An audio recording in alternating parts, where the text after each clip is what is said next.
This is the CRE Weekly Digest by LightBox, a firm transforming the commercial real estate landscape by connecting every step of the CRE process with comprehensive tools and data. I'm Melissa Lewis with our experts Manus, Clancy, and Dianne Crocker. In the news during this short holiday week, U.S. manufacturing slows in November as high prices curb demand. The 10-year U.S. Treasury yield dipped to 4.01%, marking its largest weekly decline in weeks as traders increased odds of a Fed rate cut in December. And TJ Maxx increased its full-year outlook after a 5% sales boost in Q3 after Home Depot and Target lowered theirs last week. Manus, what's your take?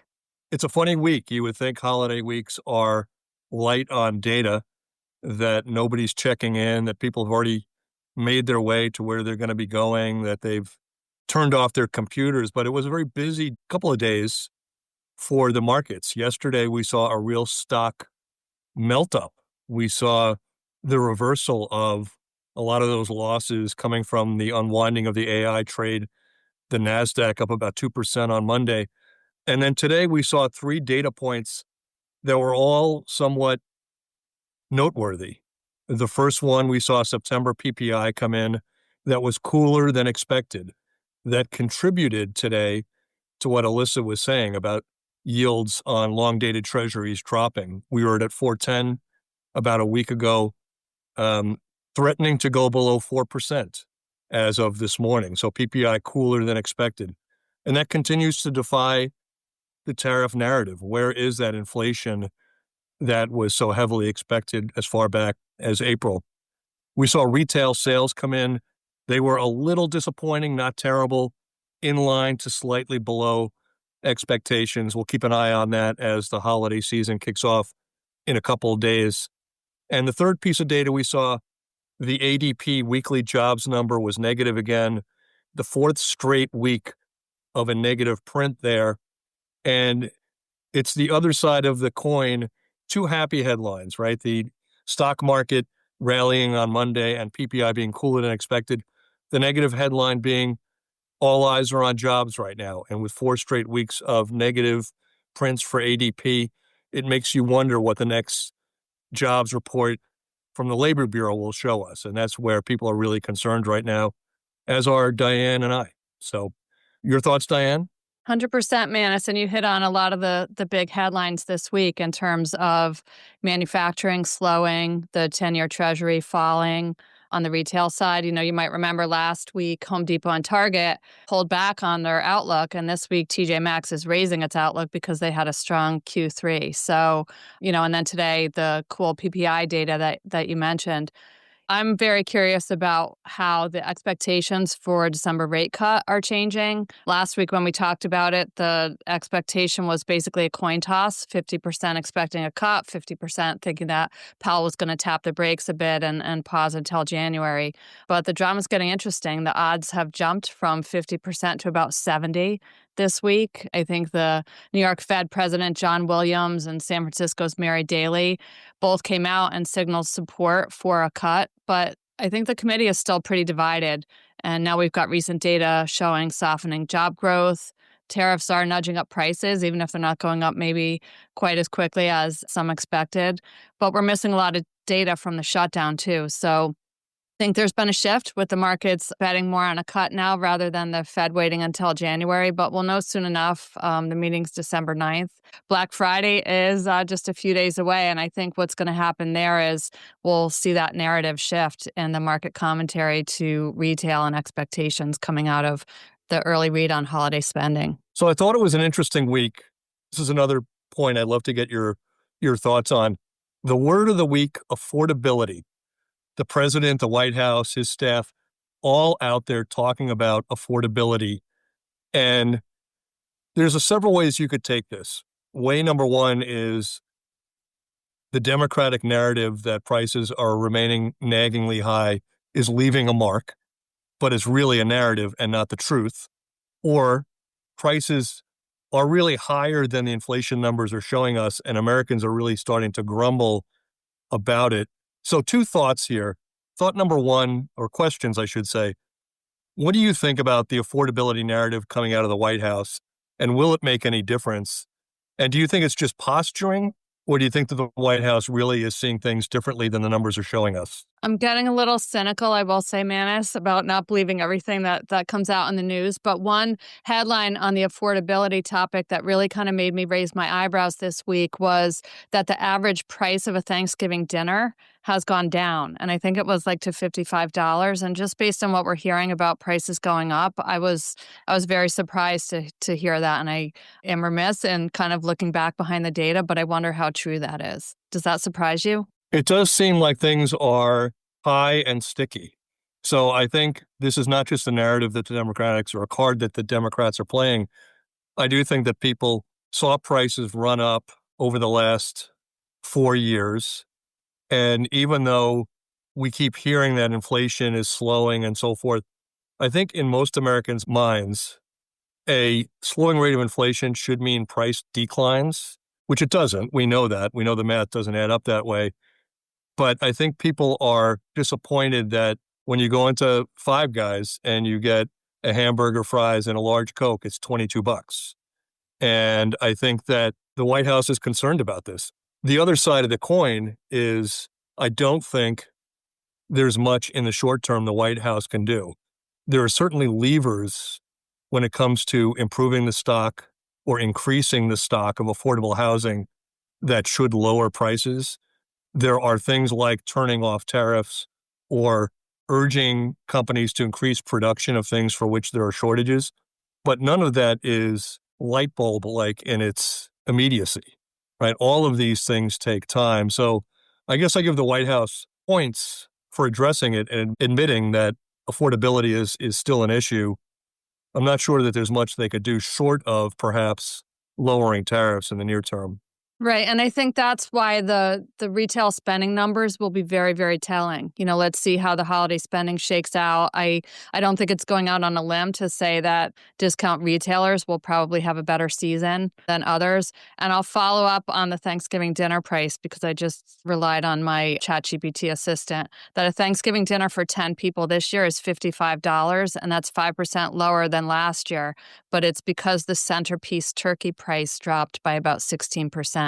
And side items are more expensive. I wanted to touch upon something this week that we haven't really touched upon, and I wanted to give people food for thought. Over the last, let's call it a month, there's been a lot of pearl clutching, fingernail biting about private equity and private equity debt. And are there cockroaches? Are there bad debts hiding in the portfolios of the big PE firms that are going to rattle the market, lead to losses among PE firms, and shock the markets? So I wanted to do a little bit of an educational segment here, or at least a historical segment here, to talk about what everybody is talking about. And when you're talking about PE firms, people that make loans to creditors that are not rated, right? If you're Apple, you tap the capital markets. If you're General Electric, you tap the capital markets. But there's this wide swath of firms rated BB, BB+, CCC+, that can't tap the capital markets in a rated fashion, and they go to PE firms to take out loans. And the question is, are these loans bad? And will they lead to problems? Will they lead to a great financial crisis-like moment for this market? And I want to give a couple of thoughts here. Number one, that part of the market has been incredibly resilient. Even in the great financial crisis, we saw losses of under 2%. It was really unaffected by the problems in residential and commercial real estate. If you fast forward to 2015, when we saw the oil bust, oil prices went from $120 a barrel down to $26 a barrel.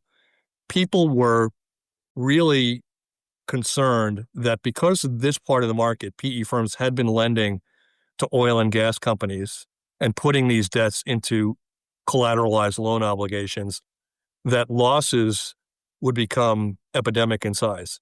Didn't really happen. And so all of this gives me some level of confidence that what we're seeing now will not result in something that's systemic. Let's really hope so. But I do want to tie this back to CRE. In 2015, when we saw the real concern that failure of oil and gas companies would lead to losses on loans, we saw a complete blowout of spreads in the bond market. Things shot up by hundreds of basis points. And you say that part of the market should be detached from the CRE market. And in theory, they are. But there is gravitational pull. When one part of the market widens, when risk premiums shoot up, the gravitational pull tends to pull everything with it. So even though loans and CRE loans are different things, what we saw in 2015 and 2016 was a dramatic widening in risk premiums in CRE. And that is really the risk for CRE right now, that people become hyper concerned about these loans that are going into traditional CLOs. And they say, if that's widening, everything should widen, right? There should be a parallelism between the markets. And if that happens, the cost of capital goes up. And if the cost of capital goes up, the economy of CRE slows down. And that's what we're concerned about right now. I've been meaning to articulate that for a while. I didn't think it would take so many words, but I just wanted to give that history lesson. If we see CLO losses and spreads widen considerably, it'll be hard not to see CRE loan spreads widening as well. What are your thoughts, Dianne? You're right. I mean, private lenders, they play a huge role in the universe of lending in both corporate and commercial real estate, because a lot of times they're making loans that banks won't. I do remember seeing in the MBA's latest Q3 report that private equity lending was up 14% in Q3 over Q2. And that wasn't quite as high as the increases in CMBS and the GSEs and banks. Those were in the higher kind of 30% quarter-on-quarter growth tier. So I'll offer that first. Maybe that's a good thing that they're not rising quite as high. But you're right. Even during downturns like the Great Financial Crisis, losses in PE lending were surprisingly low. So what do? We watch to see, like you said, if the risk premiums keep climbing, if investors pull back, could see the cost of capital jump very quickly, and that would tighten liquidity in a market that right now is very, very fluid. So, maybe not panic time, but I think it's definitely something to watch. Yeah, I think savvy money managers will be watching this. If you go back to early 2016, people may forget this. It was almost 10 years ago, but the CRE lending market really shut down, certainly on the CMBS side. We saw 2 quarters of no lending because spreads were so volatile.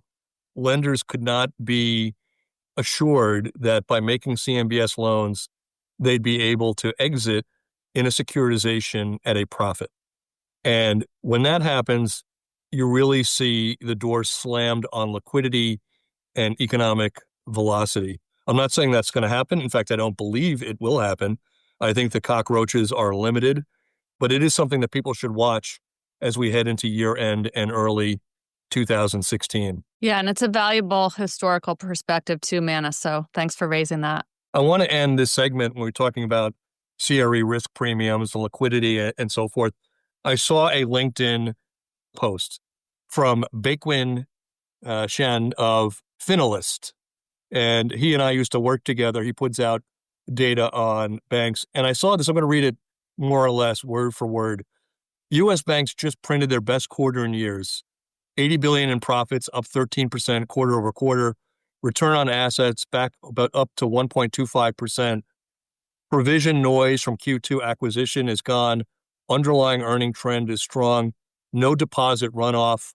CRE office delinquency still elevated, but stable.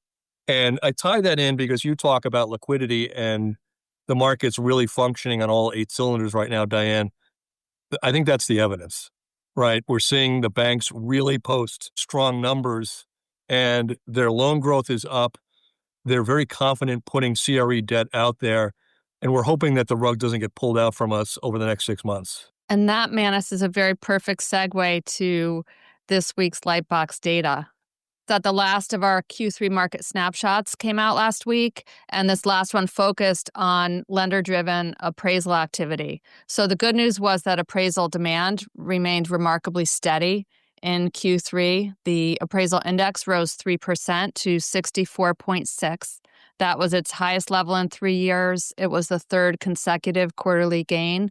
And it rose on what you just talked about, Manus, the strength of CRE lending, supported by 2 rate cuts. Lending hit the 5th straight quarter of growth in originations, and banks as a whole share of the CRE lending universe is up to 31% of the total, and that's up from 18% a year ago. So, that's because of the things you just talked about: stronger balance sheets, rising profits, a more confident borrower base, and certainly a surge of refis. I will close on this, that looking ahead, historically, between Q3 and Q4, commercial appraisal volume declines by about 13% as the year-end approaches. And that's, really the market kind of pausing, maybe for year-end accounting, maybe pulling back and positioning for new year activity. That seasonal slowdown is already visible, with October's appraisal volume down just a little bit, 4% from September. So there are more details in our just-out Q3 snapshot report. We're starting to see the beginning of people making their predictions for 2026, and we will certainly make ours before year end. But I saw one from KBRA just last night, KBRA being the rating agency once known as Kroll. They said they expect CMBS lending next year to hit almost $200 billion, which would be within a hair's breadth of the all-time record of about $210 billion in 2007. So some bullish signs already coming out, and the market is liquid right now, and people, I guess, are expecting it to remain that way, and that's a good thing. That's incredible. I hadn't seen that forecast yet. I love when the forecasts start coming out. Dianne, what do you have for our Did You Know for this week? Well, the last business day of this month, Alyssa, is Friday. So that means the CRE Activity Index for November will be out next week. And that is our measure of the average daily volume across appraisals, across due diligence, across commercial property listings. And in the last 3 years, after a moderate October dip, the index declined by an average of 15% into November. Now, this year's been anything but typical, but we did see a modest October dip. It still kept the index in a strong 3 digits. So we'll know by Monday if that seasonal trend for another modest November drop shows up in the numbers next week. I'm running out of time. You might recall I said the index was going to hit 125 by year end. I think we were 106, down from 116 when the numbers came out last month. If seasonality says we should see a decline in November and December, I might be eating crow come New Year's Day. We'll see. I'm still optimistic that we will see a strong end to the year, but you got me a little nervous here, Dianne. Yeah, we'll see. I do think it will stay in the 3 digits. And like I said before, Manus, 2025 has been anything but typical, so anything can happen. Okay, this week we're switching things up a bit. Instead of jumping straight into property, let's start with policy. Manus, what's making headlines? So I thought this one was interesting and not in a good way. Reporting here comes from Catherine Brenzel of Commercial Observer. They call it COPA panic. That was in the headline. Brokers and property owners sound the alarm on city council bill, the city council being that in New York.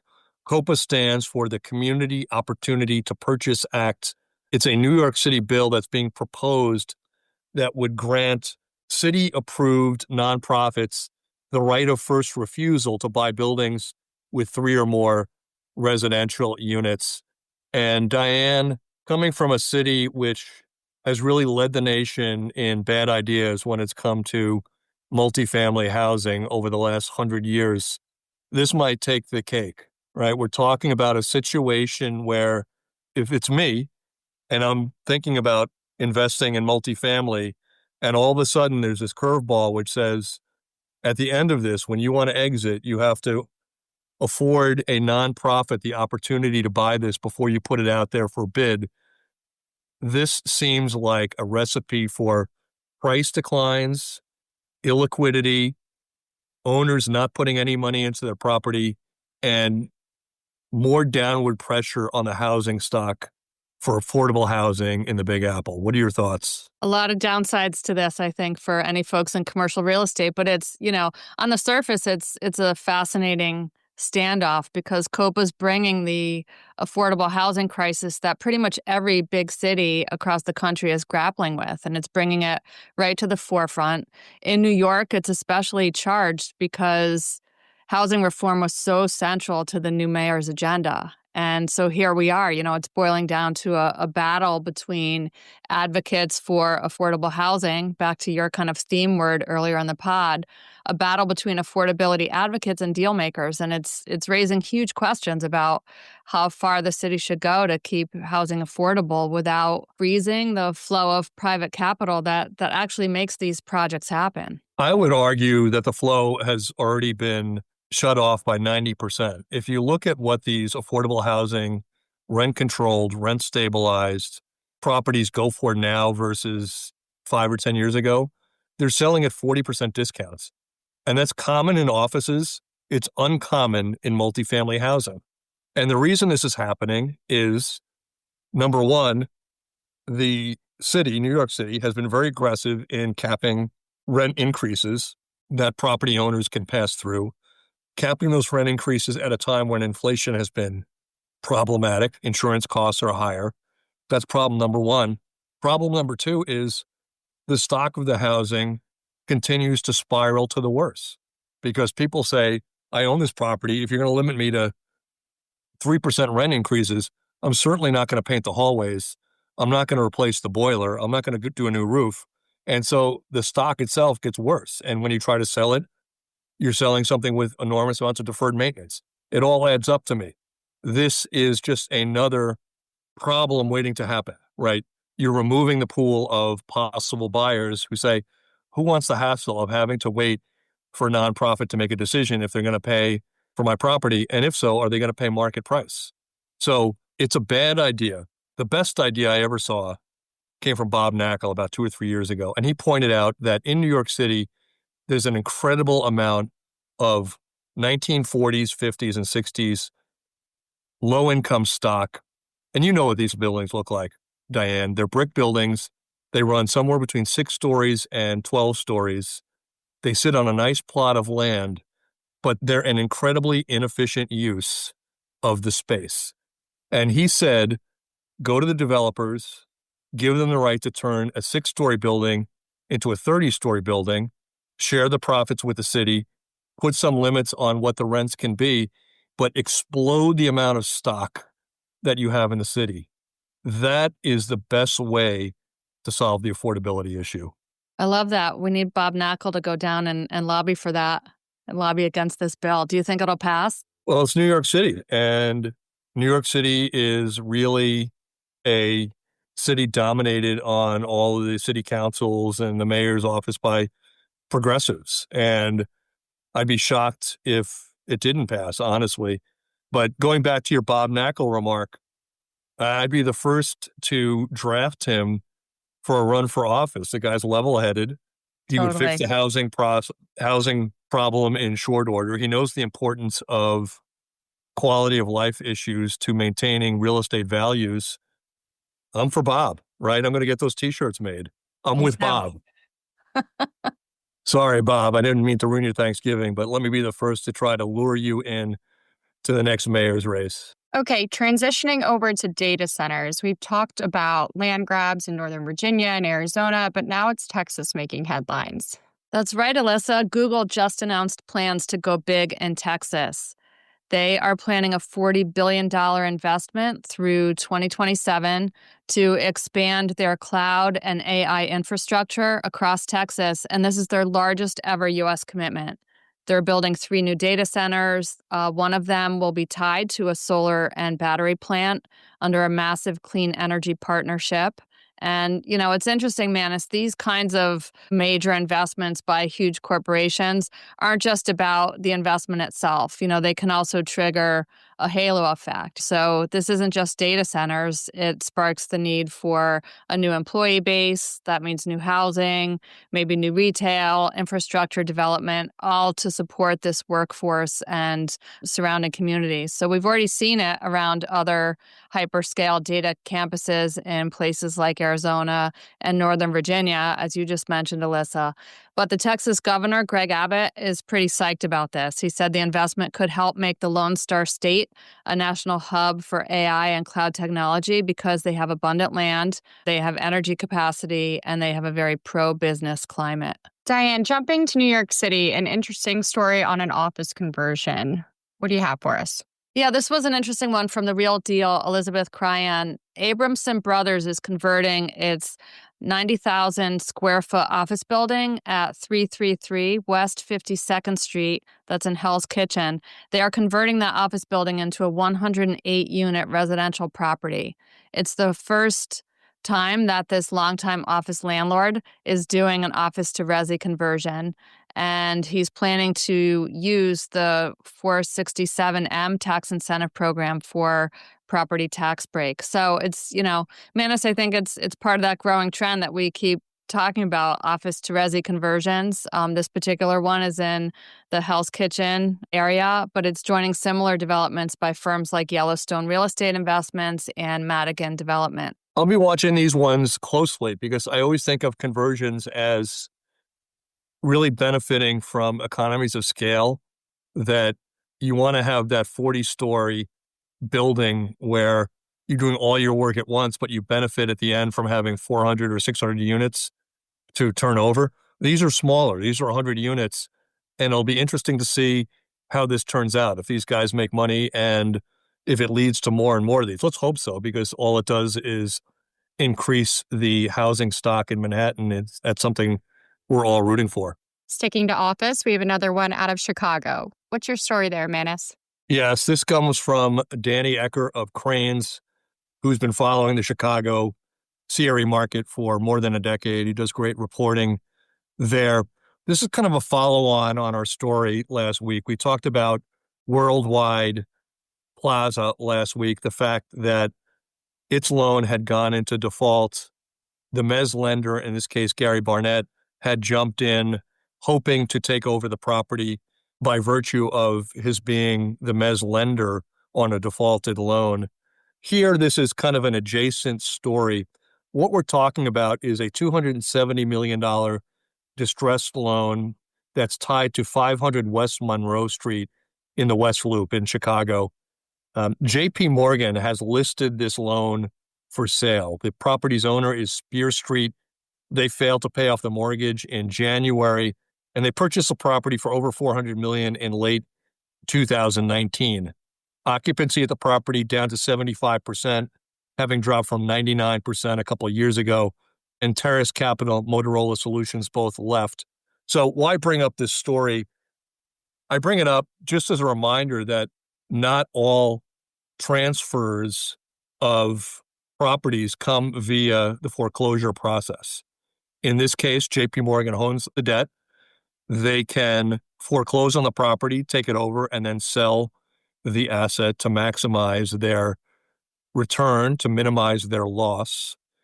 Or in this case, they're offering the loan to somebody else. They're trying to make it somebody else's problem. And so an analyst at JP Morgan said, let's do the math. We can foreclose, we can hire lawyers, we can perhaps refurbish the property. We could try to sell it for the top dollar through auction and recover as much money on our loan as we can. Or maybe a more efficient way is taking the loan, selling it to somebody that already wants to own the property, foregoing the foreclosure process ourselves, and letting the next owner deal with this. And it's just to underscore for people that are new to the market that every distressed asset has its own story. And in this case, for somebody who likes that property, who wants to buy it at a discount, this is an opportunity to buy the loan, work out a deal with the owner of the property, probably to have a non-judicial foreclosure, some kind of cooperative foreclosure, and own the property without going through a formal auction process. So I just found this one interesting today. And of course, as always, ping Dianne and I if you have any questions about these stories. Hey, Manus, I have a deal for you for Thanksgiving. If you want to watch the Macy's Day Parade from a hotel room, along the parade route, the New York Hilton Midtown is advertising its ultimate corner view room. Starts at $3,250 a night with a 4-night minimum stay. And you could watch Snoopy go by right outside your window. It's funny you should say that because about 20 years ago, I have two brother-in-laws that are New York City firemen, both retired now. But one was in Midtown Manhattan. And one of the nicest things one of the property owners in Manhattan would do is they would tell the firemen in the area, you could take over our office floors on Thanksgiving Day, which we're on about the 5th floor, bring your own breakfast, take over the floor, and bring all your families and watch the parade from right outside the window. So for us, it felt like we could touch Snoopy on the snout. It was just, I wish I could remember who the owner of the building was, because a real attaboy for that owner who so nicely thought to reward first responders by giving up the space on Thanksgiving Day. It was a real fond memory for me and my kids.